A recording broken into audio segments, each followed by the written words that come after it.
দেশের বাজারে স্বর্ণের দাম আবারও বেড়েছে। আজ থেকে সবচেয়ে ভালো মানের প্রতি ভরি স্বর্ণ গ্রাহককে গুনতে হবে ১,৭৪,৫২৮। এই নিয়ে চলতি বছর মোট ৩৮ বার বাজার সমন্বয় করা হলো স্বর্ণের দাম। তানহাজুলের প্রতিবেদন।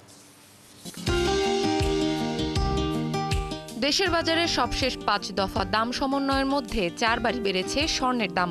এর মধ্যে সবশেষ টানা ৪ দফায় বাড়ানো হয়েছে মোট ৮,৭৯৪ টাকা। সবশেষ শনিবার রাতে দেয়া এক বিজ্ঞপ্তিতে টানা চতুর্থ দফা স্বর্ণের দাম বাড়িয়েছে বাংলাদেশ জুয়েলার্স অ্যাসোসিয়েশন বাজুস। এবার ভরিতে ২,১৯২ টাকা বাড়িয়েছে সংগঠনটি। নতুন এ দাম আজ রবিবার থেকেই কার্যকর হবে। নতুন দাম অনুযায়ী দেশের বাজারে প্রতি ভরি ২২ ক্যারেটের স্বর্ণের দাম পড়বে ১,৭৪,৫২৮ টাকা।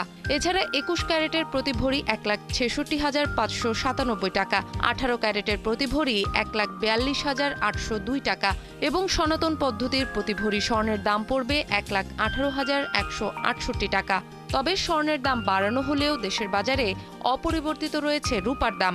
দেশে ২২ ক্যারেটের এক ভরি রূপা বিক্রি হচ্ছে ২,৮১১ টাকায়। এর আগে সবশেষ গত ৫ জুন দেশের বাজারে স্বর্ণের দাম সমন্বয় করেছিল বাজুস। এ নিয়ে চলতি বছর মোট ৩৮ বার দেশের বাজারে সমন্বয় করা হলো স্বর্ণের দাম, যেখানে দাম বাড়ানো হয়েছে ২৬ বারই আর কমেছে মাত্র ১২ বার।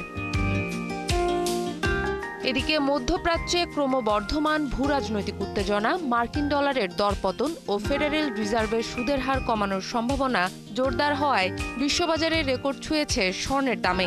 রবিবার ফিউচার মার্কেটে প্রতি আউন্স স্বর্ণ বিক্রি হচ্ছে $৩,৪৩২। বিশ্লেষকরা বলছেন, মধ্যপ্রাচ্যের উত্তেজনা বজায় থাকলে ও স্বর্ণের ঊর্ধ্বমুখী গতি অব্যাহত থাকলে মূল্যবান এই ধাতুর দাম নতুন রেকর্ড গড়তে পারে। তানহা জুলিয়া, ৭১।